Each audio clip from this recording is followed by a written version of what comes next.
Hello everyone. We have today Michael Tschannen from Google Brain Zurich, and he is broadly interested in multimodal representation learning. Before that, he was working on computer vision R&D at Apple for 2 years, and also have spent a year as a postdoc at Google Research Zurich, exploring unsupervised learning, representation learning, generative models, and neural compression. He completed his PhD at ETH Zurich in 2018. And prior to that, he obtained a MSc from ETH Zurich and BSc from EPFL, both in electrical and information technology. So maybe, Michael, you can start. Hello everyone. Thanks for having me. Today I'm going to talk about our recent paper, Image and Language Understanding from Pixels Only. And this is joint work with Basil Mustafa and Neil Hulsby from Google. And let me start with motivation, right? So why should we be interested in basically processing images and language both as pixel with a single modality?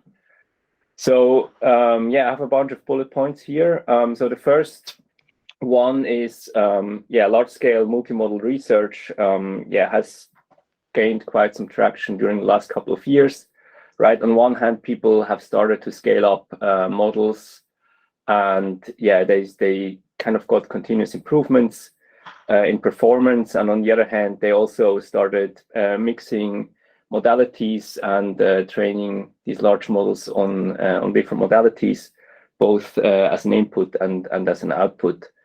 And while the models can process and potentially also generate different modalities, right? The whole training procedure can be still pretty complicated. You can have like different input pipelines for the different modalities, different pre-processings, different losses, different post-processings for the different modalities. And despite having unified models, there can be quite a bit of complicated modality-specific processing, or also modality-specific transfer, right? Depending on how you transfer the model to new tasks, right? You might also use different interfaces and processings. So having one shared modality, or basically representing multiple modalities in a single one, for example, pixels, can significantly simplify input and output pipelines and also transfer protocols.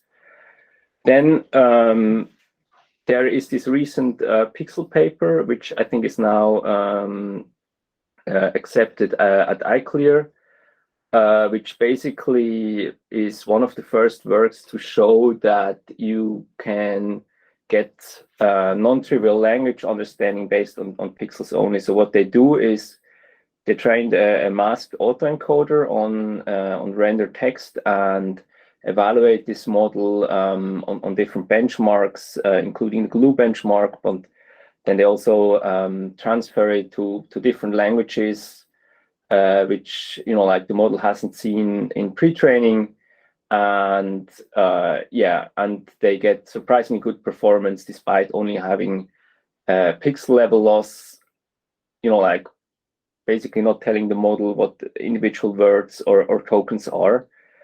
So basically, they showed that language understanding, so a single language modality from pixel is possible, and potentially has several advantages over using tokenized text. Which brings me to the last point, motivation point, right?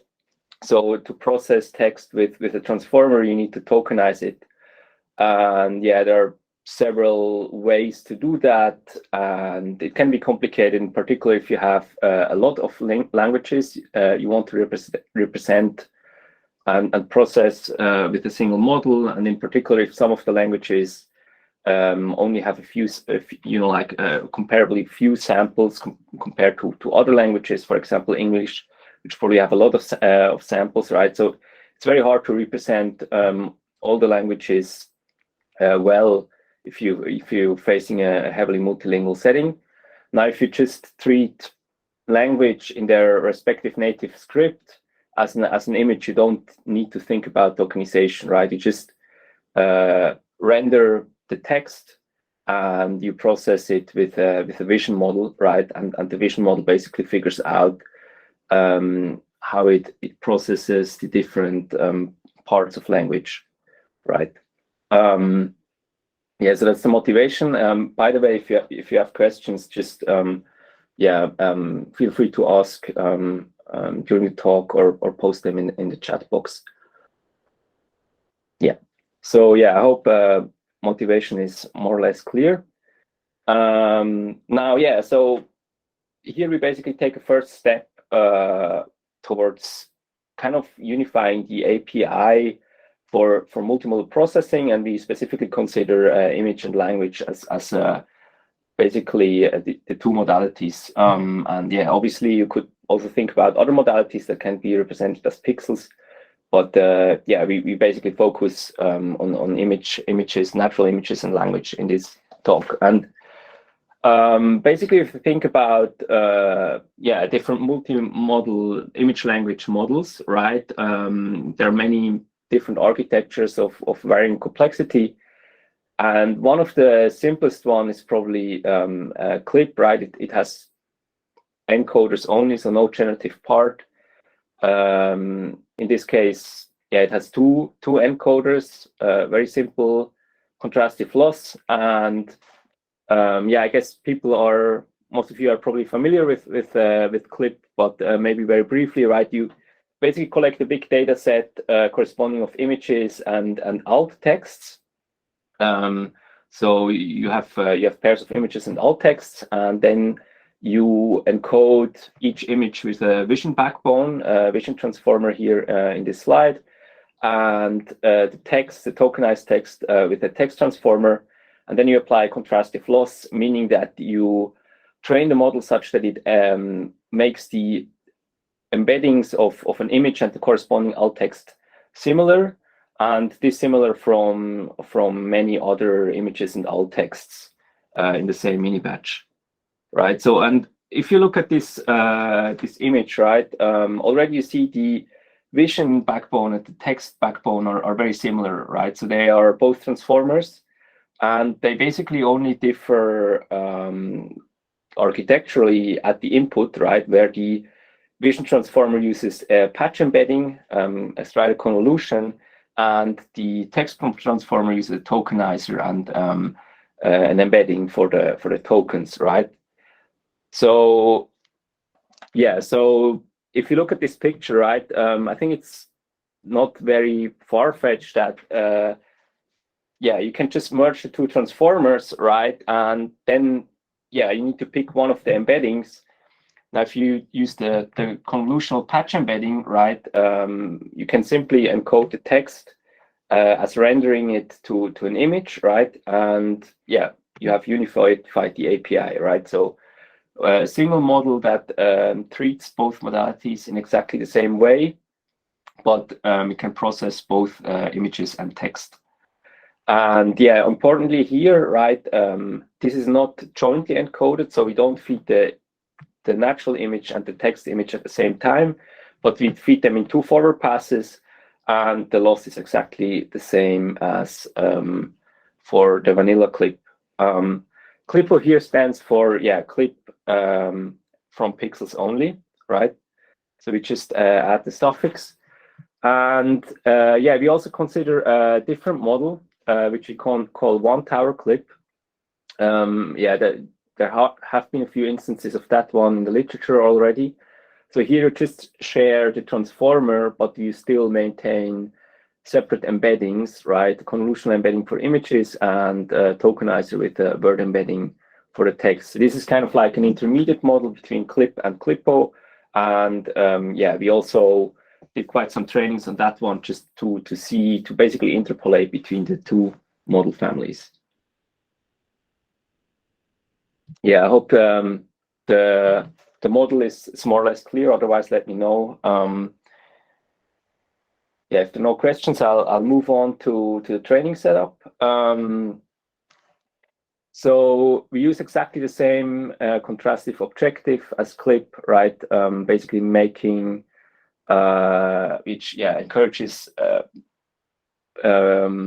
image and corresponding alt text embeddings to be similar and dissimilar from all the others in the mini batch. In terms of rendering, right, so this needs to be efficient. Yeah, we want to have large batches, and we need to potentially render, like tens of thousands of texts per batch. So for this, we developed a lookup-based unifont renderer.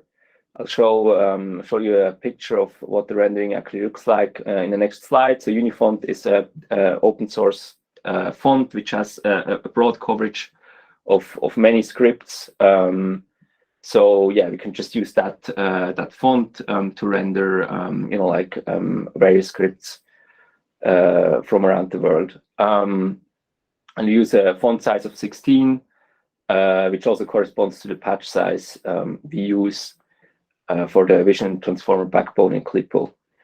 And then in terms of like learning rate schedule and so on, we just tuned one for CLIP or CLIP star here. It means that we use our implementation of a CLIP style model. So we just tuned that reasonably well and used all the hyperparameters for CLIPPO and one tower clip without any modification. So basically the model, the architecture change is simply a drop-in for the two towers of CLIP.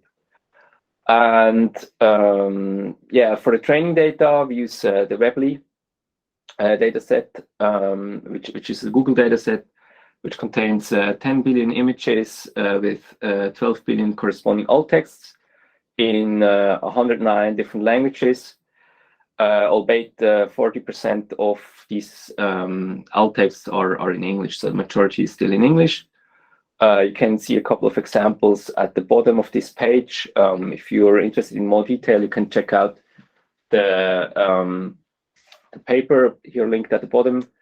Yeah, Webley also contains OCR annotations, which we don't use here, right? So we really don't have any OCR component. We just use the natural images and the captions rendered as text, rendered as an image.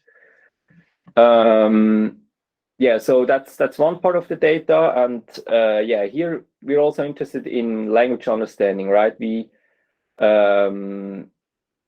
would also like to have a model that can be good not only on like tasks that CLIP is good, right, at vision and vision language tasks, but also at language only tasks.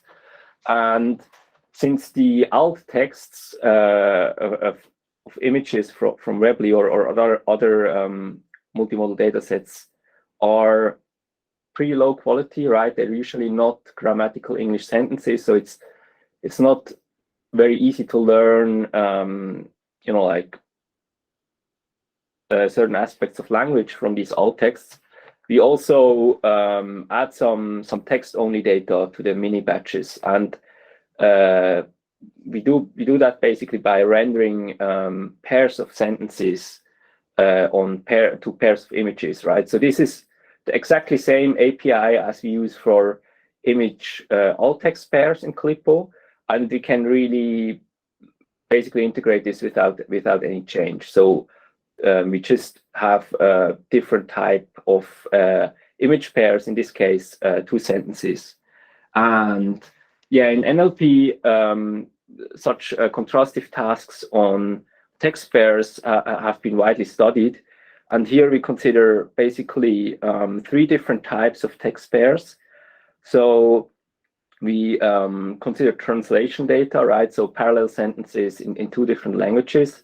So this is again not an issue, right? You could basically use any language pair here because we just render them in the native script. So yeah, so that's very simple to integrate this into our training framework.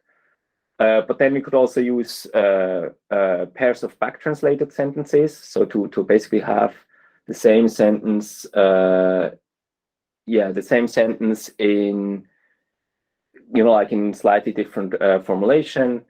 And the third one we consider is pairs of consecutive sentences from C4, from text corpus. And yeah, so you can see at the bottom pair of sentences from CF4. And yeah, we did some preliminary experiments, so training CLIPPO only on this data, just to find out which ones of these give us a good signal. And clearly, the clear winner is C4, so pairs of consecutive sentences from C4. This is here measured on the glue benchmark. Yeah, we'll see some more results on this benchmark later. So I won't go into detail, but yeah, we just basically tried different things, and consecutive sentences from C4 seems to perform best. Yeah, so I saw there's one question if we'll release weights. Yeah, we'll actually release weights soon. Just watch the GitHub repo. Yeah, should be in the next days. Yeah. Yeah. So are there any questions about the model, the training data? As for now. Okay, So, if this is not sorry. Yeah, go ahead. Yeah, Bharat, go on if you have any question. Yeah, okay. So yeah, I had this question that after finding that the C4 task works better, so what is the amount of the data that you use from this part and compared to like image and alt text for training? Yeah, so we basically we look at different percentages. So yeah, so in the following slides, basically I'm going to talk about the results, and there we will see different percentages. So basically fix the batch size at about 10K, right? And then we out of these 10K we sample varying amounts of varying numbers of like C4 pairs from C4. So yeah, so it depends on the model. Oh, okay, thank you. Okay, Yeah. so I had another question. So if my understanding is correct, so you're rendering fonts into form of pixels on the like a platform, and then basically you're processing that through the conv layer. So do you see any difference when you change the position of the caption in the grid? Yeah, so we do. I mean, I have few ablations on that later. So definitely, if you change the font size, right? Yeah, you basically will have multiple lines of text per patch, or like basically one line of text will fit into more than one patch, right? So clearly this is tailored such that like it nicely fits like a width, the patch size of a width 16 with patch size 16, right? So yeah, this was deliberately chosen like that. And yeah, in some other contexts we did some experiments, and clearly you can see effects, right? If your font size is not divisible by the patch size, you see some performance in drop in performance for some tasks. So this definitely matters. So here we just like we tried a few different fonts. The type of font you use doesn't really matter. But otherwise we mostly chose this, like kind of like what seemed to make sense. We didn't explore much. But yeah, I have few ablations later. But yeah, there's certainly some additional effects which we didn't explore very in depth so far. Okay, yeah, thanks for answering.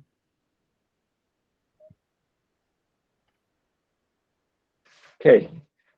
If there are no other questions, I'll move on. So I'll present a bunch of results in the next few slides. So here we're looking at vision language results, and yeah, later I'll talk about language only results. So these are few-shot, zero-shot classification retrieval. So in this table, in the first row, first column, you have ImageNet few-shot transfer, so 10-shot transfer, then zero-shot classification, and MS Coco retrieval, and Flickr 30K retrieval results. These are kind of like standard benchmarks that people use in this context. So at the top, you have our implementation of a CLIP-style contrastive model, which is trained on Webley. Yeah, so this is not, we didn't try to push state of the art here, but some, reasonable setup that gets decent performance. But yeah, you could train longer and whatnot. But yeah, this is trained for 250K steps with batch size of 10K. So 2.5 billion image text pairs, right? Yeah, you can certainly train for much longer. Yeah, so if you look at if you compare CLIP with the one tower CLIP and CLIPPO, you can see that yeah, it's a few points better on most of the benchmarks. And yeah, this is not surprising, right? Because CLIP has 2 towers, double the parameters, so it's inherently more powerful. If you compare one tower CLIP and CLIPPO, you can see that yeah, CLIPPO is slightly behind one tower CLIP, but also has about 25% fewer parameters because the text embedding is actually yeah, it's actually quite big. And yeah, if you look at the L16 numbers, which are at the bottom, you can see that if you scale up the architecture, this gap becomes smaller, right? For L16, we almost see no difference between one tower CLIP and CLIPPO. So yeah, next, if you look at CLIPPO, right, here the first one doesn't have any C4 data. The second and third one, they do have like 25% or 50% of the examples in the mini batch is C4. And yeah, you can see as you add more C4, the performance here on these metrics degrades, which is kind of expected on the one hand because the number of examples per modality decreases. So it kind of the contrastive task per modality. So the image language contrastive task might become slightly easier, right? Because you have fewer examples. And also the 2 tasks might be competing to a certain extent. But on the other hand, you will see later that adding the C4 data will give you better better language understanding capabilities. And yeah, again at the bottom right, you have the L models, and basically, so at the top you have the B models, at the bottom you have the L models, and yeah, as usual, you can see that like making the architecture bigger gives you gains more or less across the board.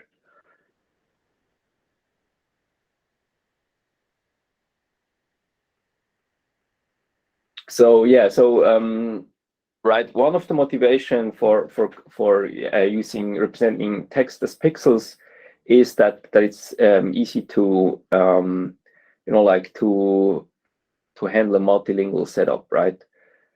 So there are not too many multilingual image language benchmarks, but one of them is cross-modal 3600. And yeah, this benchmark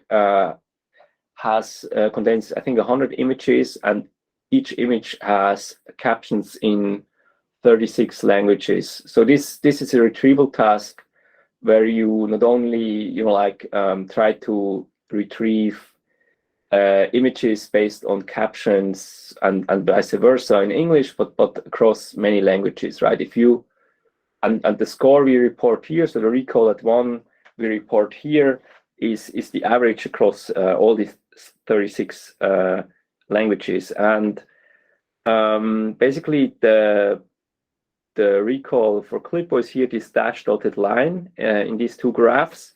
And the bars here are one tower CLIP models with different tokenizers. So the T5 tokenizer, the English one, the tokenizer that is trained on Webley alt texts, and then the MT5 tokenizer. And you can see that CLIPPO performs on par or even slightly better than the first two tokenizers, and is outperformed by the MT5, which uses a lot of external data, right, to train a tokenizer. So yeah, use C4 for the tokenizer. And yeah, here you can see a fraction of languages for which retrieval with CLIPPO is better. And yeah, so basically different representation of what you can basically see here on the left. Yeah, so yeah, it seems that CLIPPO gets a decent performance, right, despite not having a tokenizer that is pre-trained on multiple languages.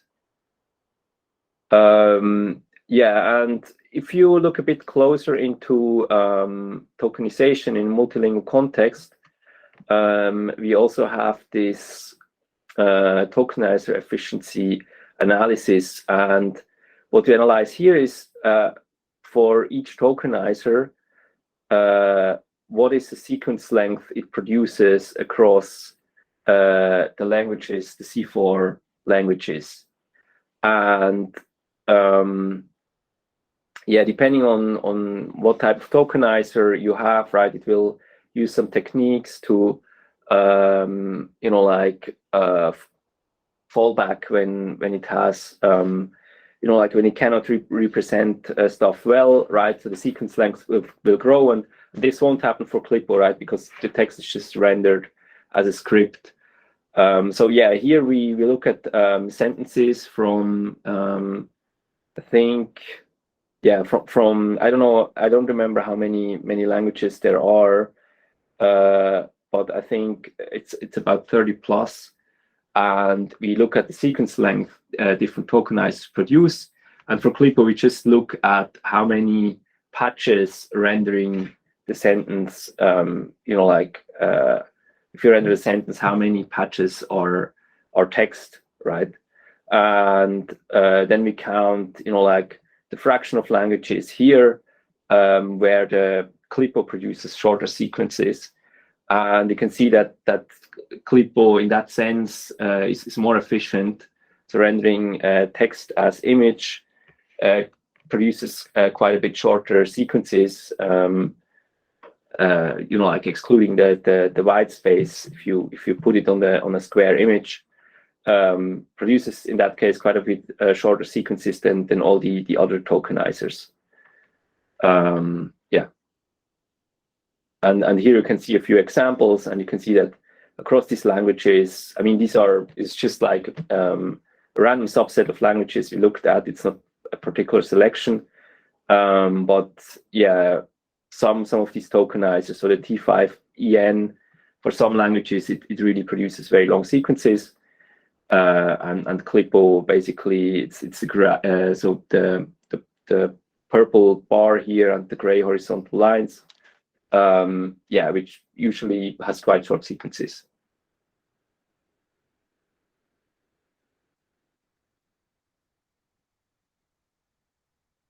Okay. Are there any questions about this?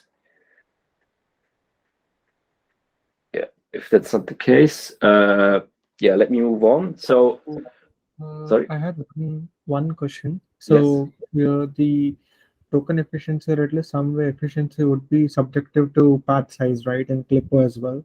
So do you see like relative difference in the performance compared to other tokenizers, or probably there's not very much overhead when you even change the path size? Yeah, I mean, it's yeah, that's right, that's correct. So yeah, so it's a good point. We didn't yeah, again, we didn't yeah, investigate this in depth. Yeah, it would be interesting how the performance varies, but just yeah, I mean, maybe less principal experiments we did. I think yeah, this might be relatively optimal what we do, right? Maybe if you think about processing very long text, it could be interesting to render the text smaller, right? but I don't think you will see big benefits from making the text bigger, right? So yeah, I mean that's just kind of like speculation, maybe anecdotal evidence we have. So this is not something we investigated very rigorously, but yeah, I think you can basically making the text smaller is, I think, the interesting direction to go, right? And this makes your sequence length even shorter, and your tokenizer efficiency, like better, basically. I think Does it make sense? that's true. So, but then maybe when you do, let's say, patch wise, right? So you'll be processing every patch, right? Basically, where, or like, do you just mask out the patches where there's no caption being rendered? Yeah, I mean, in this setup, we process every patch. That's true. So in that case, we get some extra compute, right? For blank patches. So yeah, the picture would maybe change a bit if, I mean, I think this is independent, right? So this analysis here, it's basically so here we just look at the sequence length. There is no learning done on top, right? So but yeah, if you probably like you shorten, basically you make the image smaller, right? There might also be some drop in performance. That's a valid point. Yeah. So yeah, so yeah. Sorry, go on. Yeah. I mean, definitely. I mean, this is not. This is certainly not kind of like explored to the very end, right? There is some open questions here which can be explored for sure.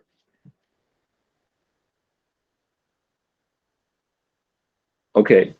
Yeah. So next, so another task we looked at in this domain is visual question answering, and so the interesting thing about this is that in pre-training, right, the CLIPPO sees either render text or a natural image, right? It doesn't see them jointly in the same picture, right? And basically with this experiment, what we wanted to investigate is if we represent like text and image in the same image, can the model actually process the two together, right? And yeah, for this VQA task, we just like render the text at the top of the image, and we fine tune the model for classification. So basically, in this VQA v2 dataset, which we use here, you can enumerate all the possible answers, unique answers, or kind of like most likely answers. So there are about a bit more than 3,000 of these, and you can basically solve the VQA problem as a classification problem without a generative decoder. And that's what we do here, right? So preprocessing is very simple. You just render the questions at the top of the image, and we train a freshly initialized linear classifier, and so we can fine tune the CLIPPO model for this task. And yeah, so at the top we have a few baselines. So one tower clip, our implementation of CLIP, and a few baselines from the literature that are also using a CLIP model. And yeah, we can see that CLIPPO alone is competitive with these. And yeah, and these other models, right? They use sometimes they use a pre-trained BERT model as a text encoder, and like some cross attention layers for modality fusion and so on. And here in CLIPPO, we just like use basically the pre-trained model without big modification and just fine tune it. And basically, if we increase the resolution, we even get competitive. So this is at the bottom. We even get competitive with some like solid models from the literature, like this Wild model, which like uses additional data trains on a mixture of losses that are suited for VQA, and like it's basically tailored for this task. Yeah, which I think is quite encouraging.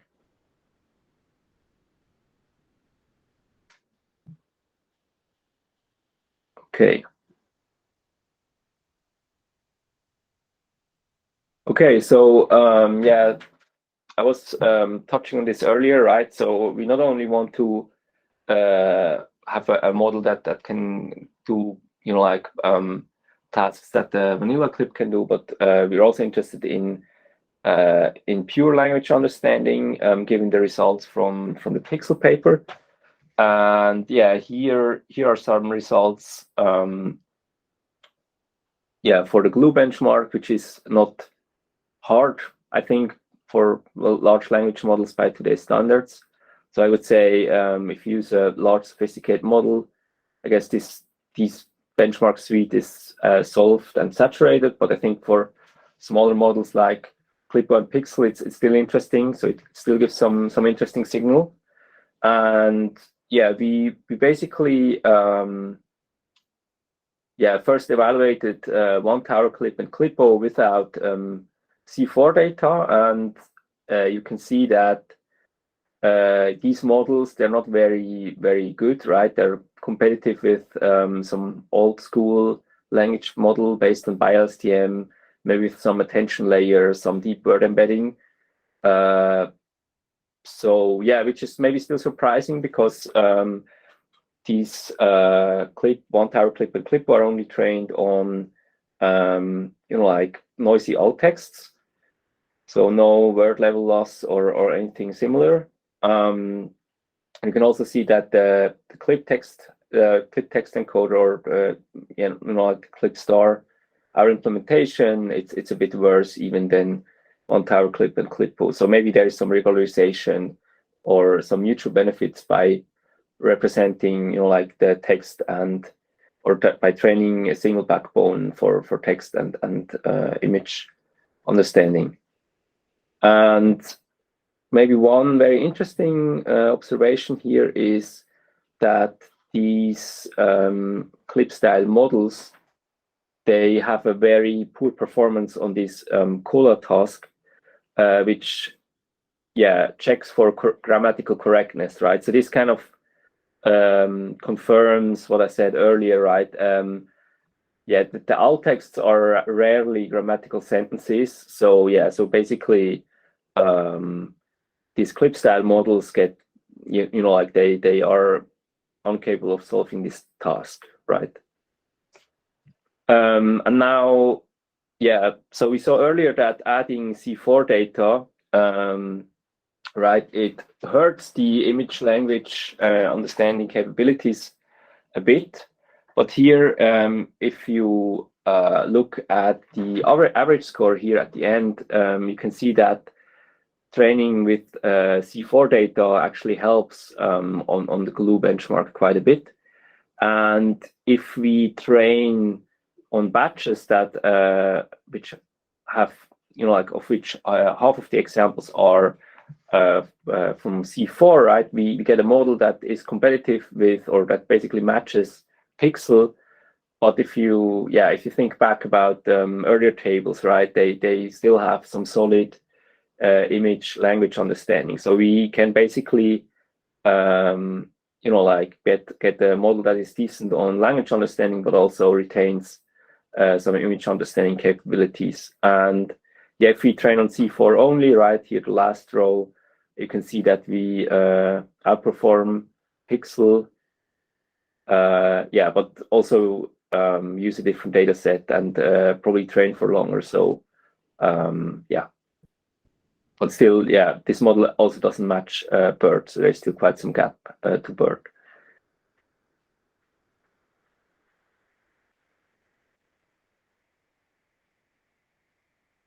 Yeah, so I mean, this is kind of like the last slide I have on the main benchmarks. Now I have some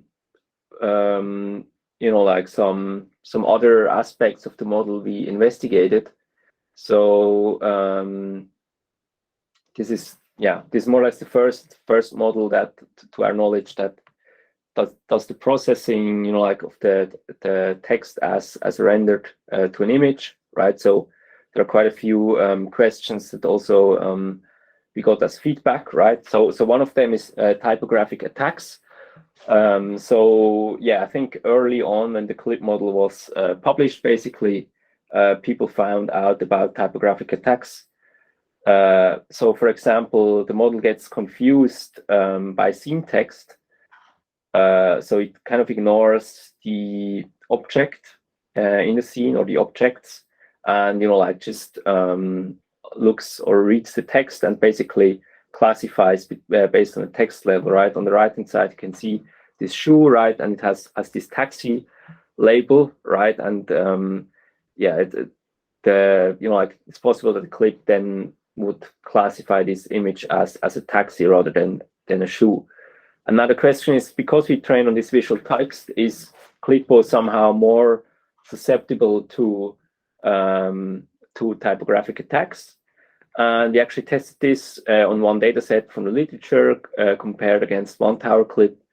And yeah, it seems that like it's CLIPPO is no more vulnerable to such in the wild typographic attacks. And then we also tried, like rendering random labels at the top or the middle or at the bottom using the renderer that we used for pre-training, right? Our Unifont renderer. And again, you can see that, like on these examples, one tower clip and CLIPPO perform, like get basically the same accuracy. There is, yeah, a drop if you put the label in the middle, right? Probably because the model focuses more there, but like there is basically no difference between one tower clip and CLIPPO. So far we basically concluded there is no increased like vulnerability to this type of attack.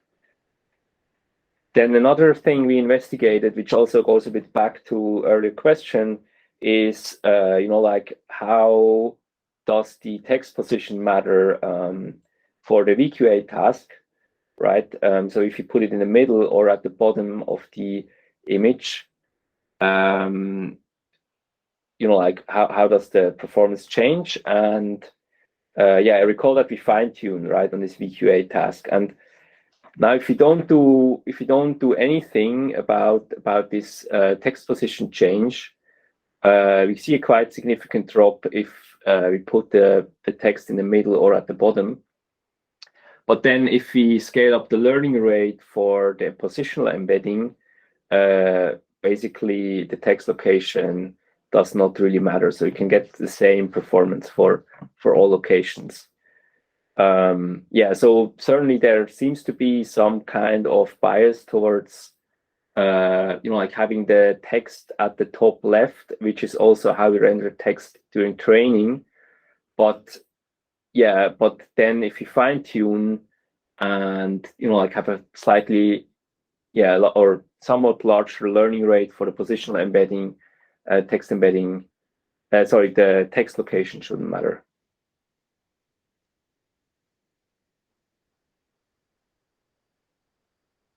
Okay, next we also, sorry. I had a question. Yeah. So for VQA tasks, let's say one image can have multiple questions and like different answers.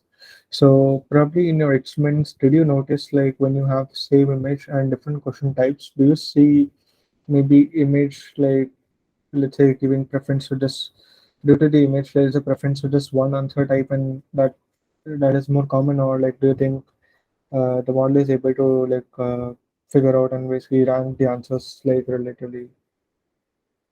I think, yeah, we didn't do this type of analysis, but I guess it might be, like this might be a common problem, maybe not specific to this approach, but yeah, I don't know. We didn't investigate this. And I don't know if, like, I don't know, there are some different preferences or biases for CLIPPO compared to other models. But yeah, yeah, it's an interesting question.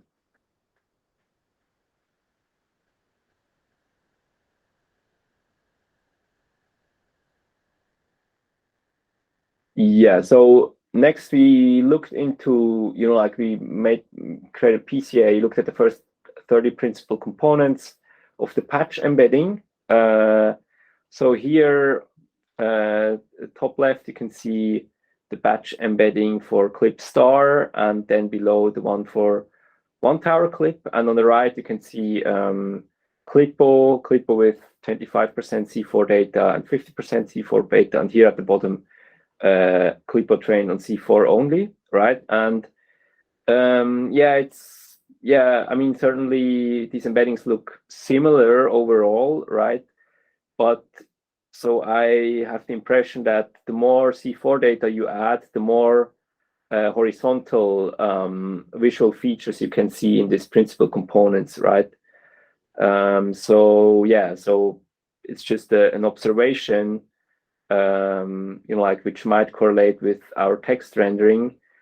But yeah, certainly there are some visual changes in these principal components between, like models that see render text and models that don't see the render text, which is kind of to be expected, I would say.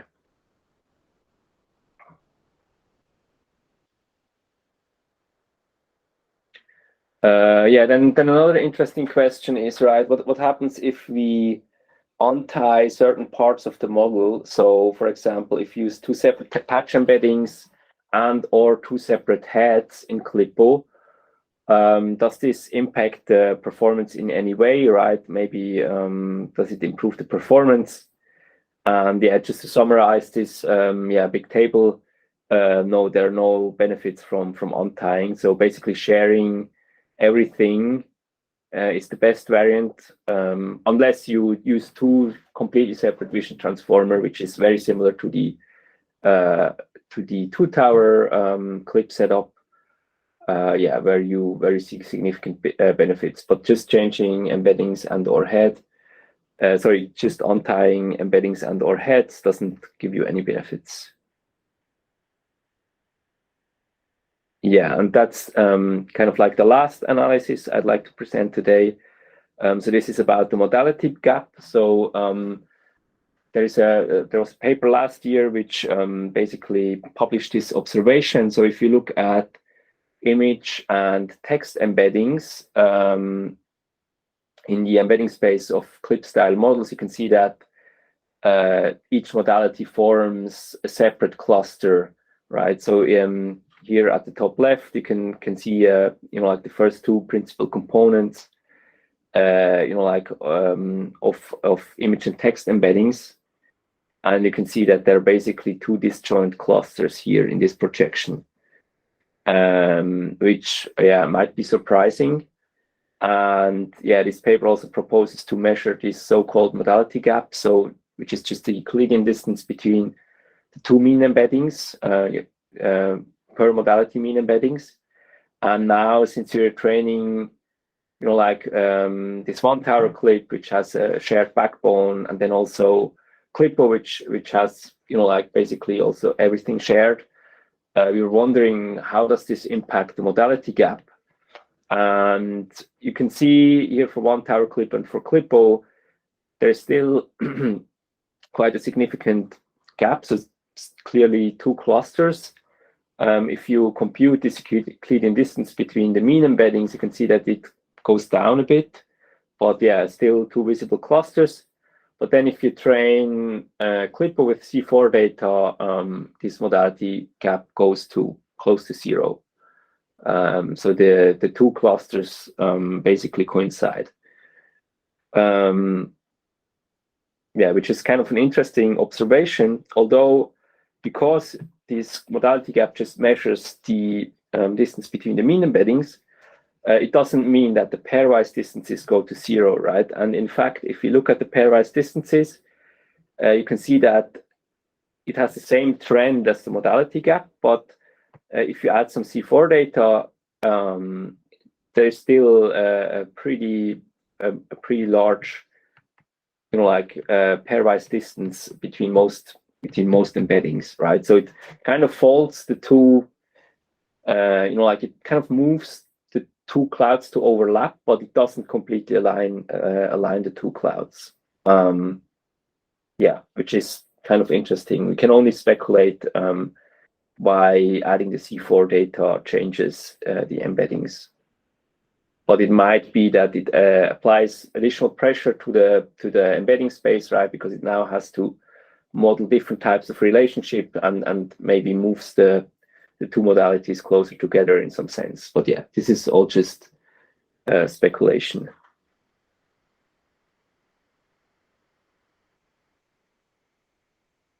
Okay, yeah, so this brings my talk to an end. So yeah, let me just reiterate a few important points. So yeah, so Pixels as a tokenizer-free method for language understanding is, yeah, in our opinion, a very interesting new area. And yeah, we hope to see some more work in this context, and are also thinking about things we could do as follow-ups. So yeah, and with CLIPPO, we showed that pixels alone are sufficient for multimodal vision and language learning with a contrastive loss only, so no word level loss. So we got some non-trivial performance on the benchmarks we discussed. Like CLIPPO also on average matches one tower clip, even though this one uses C4 tokenizer, right, which uses external data and also more parameters due to the embedding. And then yeah, we also compared to Pixel, we also got encouraging results on Glue, right, while having some solid performance on vision language performance with one single model. And yeah, so one obvious next step is just to add to expand the number and set of modalities we encode with such a model, and yeah, maybe find some more mutual benefits and scale up more. And yeah, we also released code, and yeah, as I said earlier, we also kind of like have the model release in progress.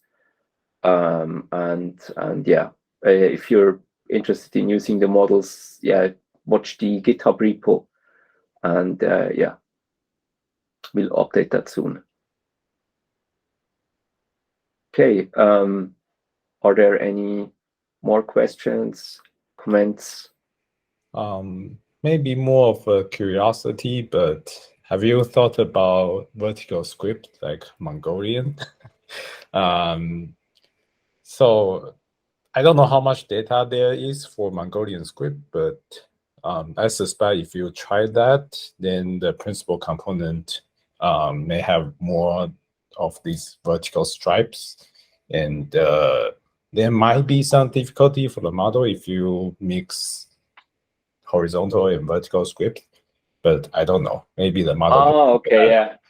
Yeah, it's a good point. It's a good point. It's very interesting. So that's actually one of the downsides, or I mean, kind of heuristics, yeah, which we have, right? So there are also right to left languages, right, and all these kind of cases, right, which we really didn't consider here, right? So we just render everything left to right, right? So for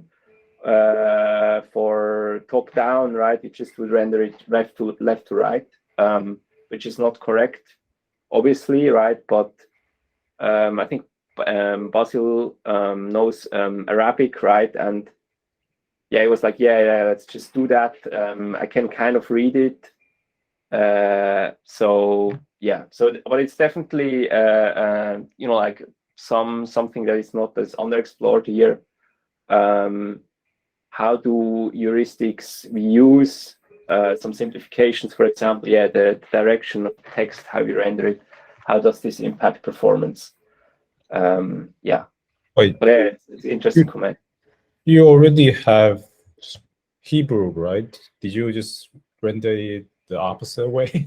Yeah, exactly. Yeah. Oh, I see. Okay. Yeah. So that's really heuristic, and I think yeah, there's definitely room for improvement in terms of rendering. I see. Yeah. Thanks. Yeah, very interesting question. Yeah. So one more quick question. So probably there was this one paper, Coca.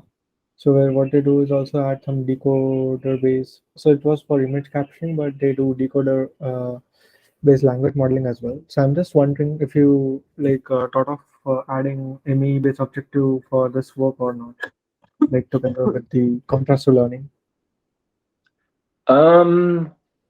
Yeah, we have been thinking about this. So yeah, so I think if you think about generative models, I think there are many open questions, and we thought a bit about this, but there are no concrete results or anything I could share so far. Yeah. So apart from WebLI, did you try any other datasets as well, like Lion 5 billion or any other datasets, and do you see any differences or like no? Just wondering. Yeah, I mean we did try Lion, and yeah, we have results. Basically, the subset of the tables that I showed today, we also have them for Lion, and yeah, we don't basically, like behavior is similar. I think, yeah, maybe ImageNet related metrics are a bit lower, but retrieval metrics are a bit higher, and like the behavior, if you add C4 data and so on, is very similar to what we see for Webley. So yeah, if you have access to Lion and train a model using our code, I think you will basically get very similar results. But we have the results in the appendix of the paper, and yeah, we also trained YFCC 100 million, and I think also there we see some like comparable trends to what we see in the literature for standard CLIP style models and so on. I see. And apart from this, so like apart from the typographical attacks, so do you also like evaluate or see adversarial attacks? Maybe like adding some pixel noise and then seeing the impact if like this or model is more vulnerable to wrong predictions or like if you Yeah, we didn't do this type of experiment, but the Pixel paper has an investigation on this. Yeah, it's a good point. Yeah, it's something we didn't. Yeah, I'm just wondering if you render text and like to pixel noise over that or versus image, which is more prominent to or acceptable for attack, like it has more impact like on the downstream performance. Would be interesting to like Yeah, see. that's a good point. Yeah, I think the Pixel paper did this analysis, and they found some increased robustness. Yeah, but yeah, really, I can't say anything about like how this behaves for CLIPPO. But yeah, it's certainly something we should investigate. So I had a last question. So on the last point, like having more tasks which you can model as the image pairs. So there was one recent, not so much time ago, there was some guys did this fine tuning on stable diffusion using spectrograms and the spectrogram and the text pairs, and they were able to generate the spectrograms back, and then you can have an audio decoder to do that. So if we cast this spectrogram and a text as a task, and uh, we do the same thing instead of like doing from scratch, but let's say fine tune on those things. What do you think about that? Like, do you think that would work, or it would be like very out of distribution if we think of spectrogram images? Yeah, I think I don't see why it couldn't work. And we also thought about this example actually. it might make sense, right, to adapt somehow the architecture so that it can handle, like different image sizes, right? Because maybe your spectrogram is, like doesn't fit like 224 image well. But apart from that, I don't see why it wouldn't work, or just based on these examples. It would be certainly interesting to try, yes. Yeah, okay. Yeah, thank you. Thanks. So I think maybe then we can wrap up the session. And yeah, it was really nice having you, Michael, for this. Like really interesting work and like a bit newer research direction probably. Yeah, thanks a lot for having me. Yeah, it was a pleasure to present. And yeah, if you have any questions, yeah, feel free to drop me an email. Yep. Yeah. Thank you.